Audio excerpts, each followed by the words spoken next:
Ayun, habang nasa grocery ako, nag-iisip ako ano bang pwedeng merienda ng mga bata na hindi chichirya, hindi junk food, and somehow healthy. Kasi mahirap na. Pag nasa labas, hindi kasi kayang makontrol yung kinakain. Pero pag nasa bahay, as much as possible, kinokontrol namin na hindi siya processed food.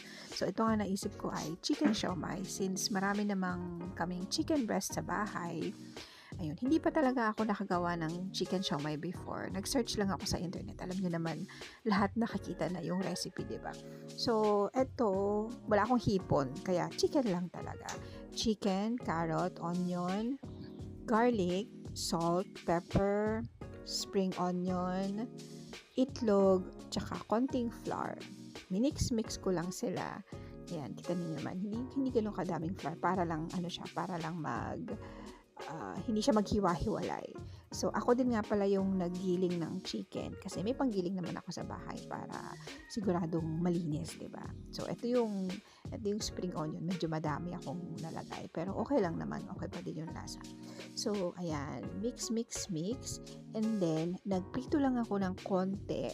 Tapos, nung nalasahan ko na okay na sa akin yung timpla, doon lang ako nag-wrap sa mga molo wrapper. Small nga pala itong nabili ko sa Robinson na molo wrapper. 2 packs. So, ayan, parang laro-laro lang yung ginawa namin kung ano-anong shape lang yung pinagagawa sa mga siomai.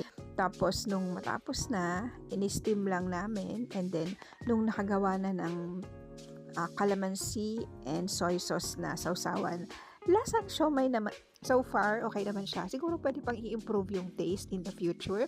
Pero for now, okay naman siya. And happy kasi alam ko na healthy naman yung kinakain. Kahit papano ng mga bata sa bahay. Yun lang. Thank you!